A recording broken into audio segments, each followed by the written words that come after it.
రాష్ట్రంలో 2004 నాటి రాజకీయ వాతావరణం కనిపిస్తోందా? 2004కు మించిన వేగంతో కాంగ్రెస్ పార్టీ దూసుకు వెళుతోందా? రాజకీయ పునరీకరణతో అధికారంలోకి వచ్చేందుకు కాంగ్రెస్ పావులు కదుపుతోందా? ఎమ్మెల్యేలు ఎమ్మెల్సీల చేరికలతో హస్తం పార్టీకి వారు వన్ సైడ్ కాబోతుందా? అంటే అవుననే సమాధానమే ఇప్పుడు వినిపిస్తోంది.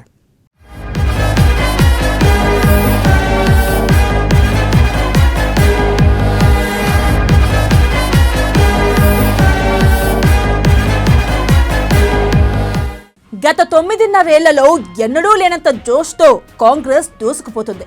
అధినాయకత్వం ఆదేశాలే శిరోధార్యంగా రాష్ట్రంలో కాంగ్రెస్ నేతలంతా ఒక్క మాట మీద పనిచేస్తున్నారు. ఐకమత్యమే మహాబలమంటూ కలిసికట్టుగా వ్యవహరిస్తూ బీఆర్ఎస్ సర్కార్ వైఫల్యాలను చెండాడుతూ ప్రజలను ఆకట్టుకుంటున్నారు. కేసీఆర్ సర్కార్ చేసిందేమీ లేదని, మాటలే తప్ప చేతలే లేవన్న అభిప్రాయాన్ని ప్రజల్లోకి బలంగా తీసుకెళ్తున్నారు. ఒక్క మాటలో చెప్పాలంటే 2004లో కాంగ్రెస్ కి ఎంత సానుకూల వాతావరణం కనిపించిందో ఇప్పుడు కూడా అదే పరిస్థితి కనిపిస్తుంది. నాడు వైఎస్ పాదయాత్ర, బాబు సర్కార్పై వ్యతిరేకత, రాజకీయ పునరీకరణ ఇవన్నీ కాంగ్రెస్ కు కలిసొచ్చాయి. అనుకున్నట్లుగానే హస్తం పార్టీ బంపర్ హిట్ కొట్టి అధికారంలోకి వచ్చింది. ఇప్పుడు అదే సిచ్యువేషన్ స్పష్టంగా కనిపిస్తుంది. రేవంత్ రెడ్డి, బట్టి విక్రమార్క లాంటి అగ్ర నాయకుల పాదయాత్ర, కేసీఆర్ సర్కారుపై తీవ్ర వ్యతిరేకత, అన్నిటికీ రాజకీయ పునరీకరణ ఇవన్నీ కాంగ్రెస్ కు కలిసొచ్చే అంశాలే. అందుకే తెలంగాణ ఇచ్చిన పార్టీగా హామీలిస్తే నెరవేర్చే చిత్తశుద్ధి, అంతకు మించి ప్రజల కోసం ఏమైనా చేయగలిగే దమ్ము, ధైర్యం ఉన్న పార్టీగా ప్రజలందరి చూపు ఇప్పుడు హస్తం వైపు ఉంది. అందుకే కాంగ్రెస్ సర్వశక్తులను సమీకరించుకొని యుద్ధానికి సిద్ధమైన వీర సైనికుడిలా నూతన ఉత్సాహంతో ఉరకలేస్తుంది. ఎన్నికలు రావడమే తరువాయి సత్తా చాటేందుకు సర్వసన్నద్ధంగా ఉంది.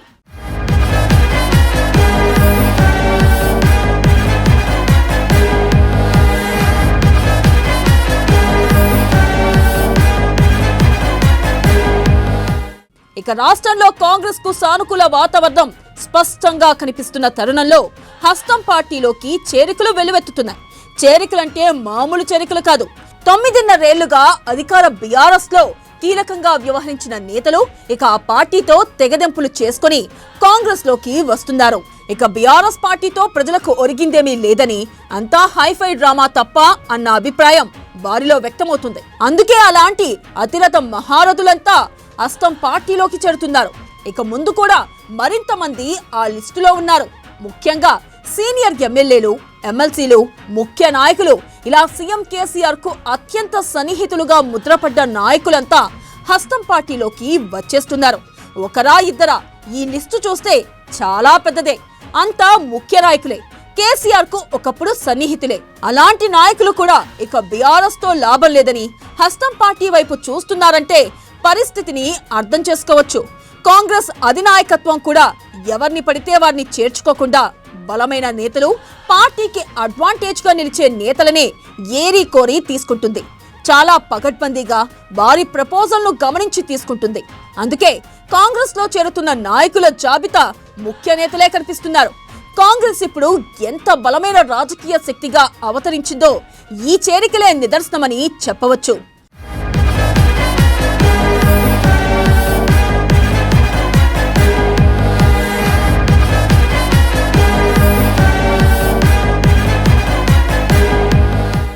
అధికారమే టార్గెట్ గా కాంగ్రెస్ దూకుడు పెంచిన తరుణంలో ఎమ్మెల్యేలు, ఎమ్మెల్సీలు పెద్ద ఎత్తున కాంగ్రెస్ లో చేరుతున్నారు.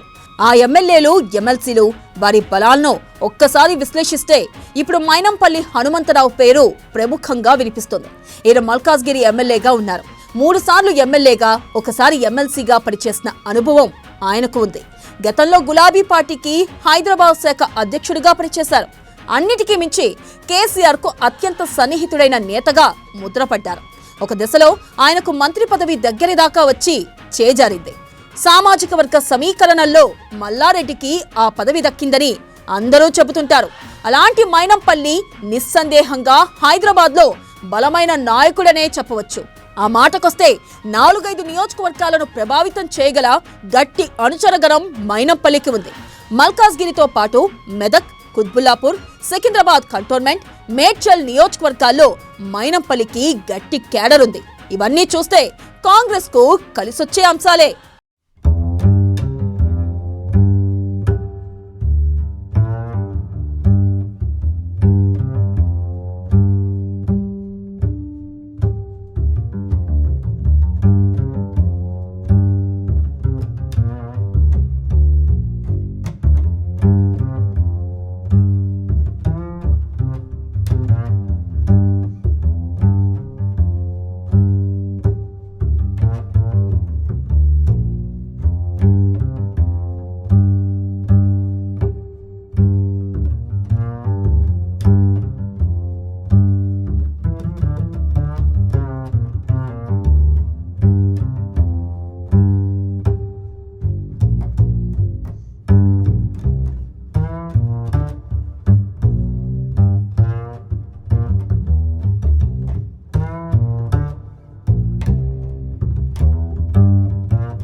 గిరిజన వర్గాల్లో ఆయనకు మంచి పేరుంది. ఈయన కూడా తనతో పాటు పక్కనున్న నియోజకవర్గాలపై గట్టి ప్రభావం చూపే నాయకుడేనని చెప్పవచ్చు. ఇలా కాంగ్రెస్లోకి వస్తున్న నాయకుల జాబితా చూస్తే అంతా బలమైన నాయకులే. ఈ లిస్ట్ అంతా ఒకెత్తైతే ఇప్పుడు రాజగోపాల్ రెడ్డి పేరు కూడా కాంగ్రెస్లో చేరవచ్చనే టాక్ నడుస్తుంది. రాజగోపాల్ రెడ్డిది కాంగ్రెస్ కుటుంబమే. ఎంపీ కోమటిరెడ్డి సోదరుడే రాజగోపాల్ రెడ్డి. గతంలో కాంగ్రెస్ నుంచి ఎంపీగా, ఎమ్మెల్సీగా, ఎమ్మెల్యేగా పనిచేసిన అనుభవం రాజగోపాల్ రెడ్డికి ఉంది.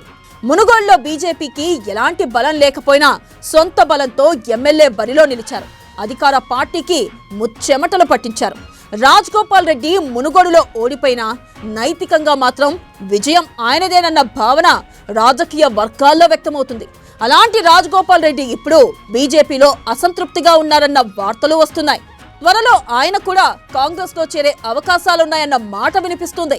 నిజంగా ఆయన వస్తే కాంగ్రెస్ కు ఉమ్మడి నల్గొండ జిల్లాల్లో మరింత బలం చేకూరుతుందని చెప్పడంలో ఎలాంటి సందేహం అవసరం లేదు.